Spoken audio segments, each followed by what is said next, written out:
Good morning, good afternoon, and good evening, everybody. Thank you for tuning into another Super Tease video, and they have finally arrived. The class tuning changes that we have been waiting so desperately for. Big Miranda doesn't have to worry about deleting his Twitter account after saying that there would be changes on Friday or he would delete it, and it does appear that these changes were aimed at the end of the competitive season. Now that MDI is concluding this weekend and AWC is over, there's a significant amount of changes, and of course, if you want to stay up to date with news related to World of Warcraft, smash that subscribe button so you never miss a beat. So let's get going. We have a lot to cover. Some changes will be affecting PvE as well. Resto Druids are getting a 12% buff to their rejuvenation, but not in PvP. Preservation Evokers will be receiving a buff due to their limited range as described here. Time of Needs clones overall healing is increased by 100%, and Time of Need clones Living Flames healing increased by 16%. Now in PvP, a lot of Evokers are not playing this currently. So if this buff is enough to actually justify selecting it, then this will have some impact. But if it's not, then this is, again, not going to affect it too much. Life Giver's Flame heals for 40 to 80% of the damage done, up from 35 to 70. Inherent Resistances is going to reduce magic damage taken from 4 to 8, up from 2 to 4 for Preservation Evoker. So if you're getting in and aggressive and like a Ret Paladin tab targets you and does a bunch of holy damage, they're going to be doing, significantly less to you. Attuned to the Dream increases healing done and received by 3 to 6%, up from 2 to 4. So just, a 1% kind of increase here, or about 2% increase when you run 2 talents. So a little bit of throughput, a little bit of durability, nothing really massive. It's just going to be a little bit of quality of life. I don't think it's going to be major for preservation, and preservation maybe needed a little bit more than this. Marksmanship Hunters are seeing a 3% damage buff to you and your pets by 3%. Not really going to change much for you. I think what's going to change for you is depending on what classes get buffed, in terms of what's viable for you. Survival Hunters are also getting a 3% damage increase. Again, not really a big deal. I feel like defense was a main problem for them. But these changes, the buffs to Mage specifically, are definitely something that will make Hunter even better. Frost Mages are getting a significant buff. Flurry is getting a 25% damage increase. Water Bolt and Water Jet damage is getting a 25% increase. Frostbolt damage is getting a 10% increase. Ice Lance damage is getting a 5% increase. So significant buffs to Frost Mage across the board, likely increasing its viability. And that's why I say if you're a hunter and you do well into mages, you're kind of getting buffed when mages get buffed if they are going to be more viable. So this is actually indirectly a hunter buff. Mistweaver Monks are getting a 6% healing reduction, but not in PvP. Shayloon's Gift will be getting a 6% healing increase. This was already pretty much a lay on hands, so it's not going to be a big deal. Jade Fire Stomp healing and damage is getting a 6% buff. So Fistweavers are getting stronger. I don't know how to feel about that. Fistweaver is already really oppressive. Expel Harm is also getting a 6% healing increase. For Subtlety Rogues, a 6% eviscerate damage reduction, but not in PvP. Elemental Shamans are seeing a 3% damage increase, but not in PvP. Now we're getting into the PvP, the creme de la creme, the big sauce changes that are likely the ones that we have really been waiting for. They fixed an issue that caused Light's Protection, Soul Burn, Drain Life, Icy Feet's Lockout Effect, Master of the Elements, and Fury of Elune to be vulnerable to enemy purge attacks. That is not the big one, of course. I'm joking. But a couple of bug fixes here for classes across the board. Demon Hunter. All right, what are you going to do to Demon Hunters? Demon Hunters are going to take 2% more physical damage. That's what this one is. Okay. They are going to be losing 2% versatility. They are going to be losing 2% magic damage reduction. So they're going to be taking 2% more physical and magic damage and losing 2% versatility. Will of the Illidari is only going to increase your maximum health by 3%. So they're losing 2% of their maximum health. These don't seem like very big numbers. Essence Break. Damage bonus to Chaos Strike and Blade Dance is reduced to 40% from 50%. This is significant. This is the one window of time where Demon Hunters really chunk a health bar. So this is likely going to be felt. The last change is that there was apparently a bug with your set bonus where a PvP modifier to Throwglaive wasn't being applied to the Throwglaives that were tossed out by your set bonus. And there's a lot of them because when you Blade Dance, it shoots out like 3 of them. So this is likely going to be pretty noticeable, but pretty minor across the board. Now, these are problematic talents, and I am curious to see how it plays out. But when you read it on paper, right, like 2 and 3%, it doesn't seem that big. So we will have to see if that ends up being enough to rein in Demon Hunter. I do think these nerfs to their damage will likely be felt, though. For Druid, Adaptive Swarm can no longer be cast during arena or battleground preparation to prevent it from bouncing, and having it pre-bouncing. Fix an issue that caused Well-Honed Instincts debuff to not clear upon the start of a PvP match. This is going to help Druids who end up getting cheese killed because they got procced the previous round and didn't get reset.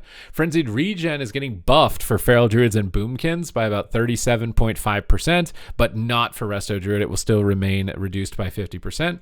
And Wild Attunement no longer activates when Cyclone is cast on an immune target. Now, I'm assuming Wild Attunement is the one where you Cyclone and you get Feral Frenzied reset, so you can't just spam it into blocked or an already cloned target to reset your Wild Attunement, which is likely going to be felt as a bit of a nerf to Feral Druid.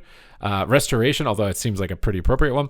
Resto Druid, they fixed an issue that caused reforestation stacks to persist past the starting room PvP room, so you're not going to just start the round right away with Tree of Life anymore. Fixed an issue that caused reactive resin to apply to the Resto Druid if heal over time effects were dispelled after being spell stolen, so quality of life buff to Resto Druid against Arcane Mages. BM Hunters are seeing a 15% damage buff to Kill Shot, and again with the Mage buffs and that Kill Shot buff, you might start to see more of them. There are more Mage buffs, I think, further into this. Survival Hunter is getting what looks to be a 5% damage buff to Raptor Strike. It was previously nerfed by 11%. So is this a 16% buff or just a 5%? It's nerfed by 6 is the real question here. This is hard to tell with the tooltip. If somebody in the comments knows what it is, because it says damage increased by 5%. It was previously reduced by 11. So does that mean that it went to 0 and then they buffed it by 5? Or does that mean they raised it from 5 from reduced 11? I'm going to assume it's from reduced 11 and it's only, still reduced by 6. Mongoose bite damage is the same. It's being increased by 5% from previously being reduced by 11%. So, it's a pretty big difference. If this is a 16% buff or a 5% buff, survival could just be leaps and beyond that, so keep your eye on survival. For Mage, Ring of Fire is getting a nerf. It's only going to be doing 18% of the target's health, down from 24. This again is because health pools are so high. Now with these percentage health abilities, they kind of have to adapt them patch to patch depending on what the health pools currently are. So in the future, this might actually just end up being a pathetically weak talent if health pools end up shrinking and diminishing in the future. Prismatic Barrier now reduces magic damage taken by 10%, down from 15, and reduces the duration of incoming magic effects by 15, down from 25. Now, Arcane's predominant advantage is against melee DPS, where melee can't attack you, but it also has the advantage of casters and dot damage not really doing a lot to you either. So this is likely giving you at least one weakness, which is going to be to casters and dots, and bringing down the percent of health of Ring of Fire. So nerfs to Arcane, buffs to Frost, and here we go, big buffs on Fire Mage. They're starting off with a nerf, but big buffs overall. Fevered Incantation is now going to increase critical strike damage by 1%, down from 2 per stack.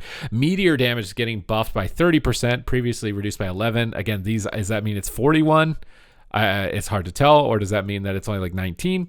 Fireball's damage is getting increased by 35%. It was previously reduced by 18%. Scorch damage is increased by 300%, up from 200%. Fire Blast damage is now reduced by 8. It was 4. See, now it's reduced by 8. It was 4, so that's a buff. So I'm wondering if this is on top of that.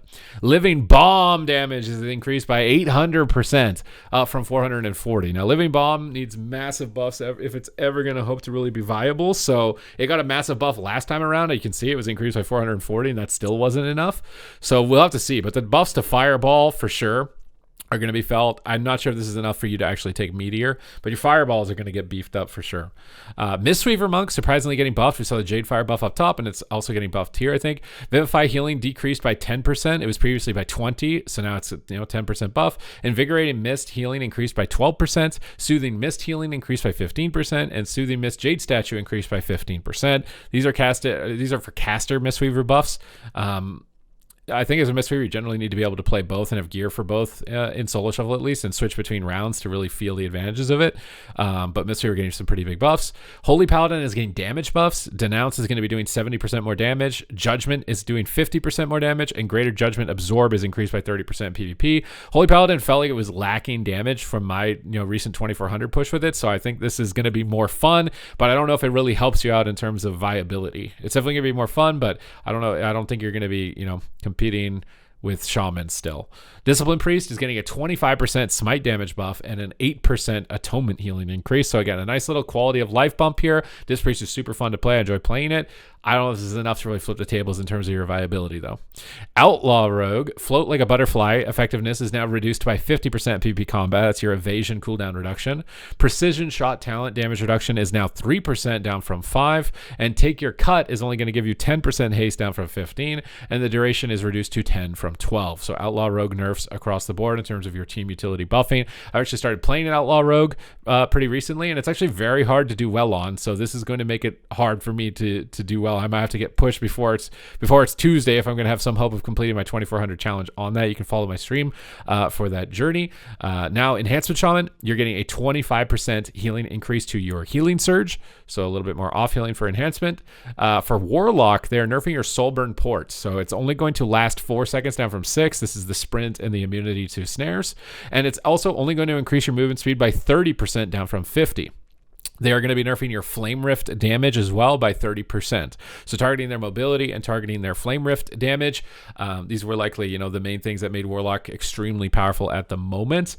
And you will likely notice them. For Warrior, Cacophonous Roar damage threshold is only increased by 50 down from 100. So potentially Warriors are not killing people in fears anymore. Arms Warrior Execute damage is getting buffed by 10%. And Execute damage for Fury is getting buffed by 15%. I don't know if that's really enough. The biggest changes here are definitely for Frost Mage, I would say, possibly Fire Mage and Mistweaver, and possibly these nerfs to Havoc. But again, the numbers seem kind of minor. It really depends if we see a shift to like more of a Mage meta, because then obviously, like I said, that's an indirect buff to Hunters.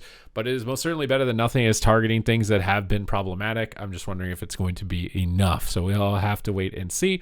Other than that, thank you very much for watching, and I will see you in the next one.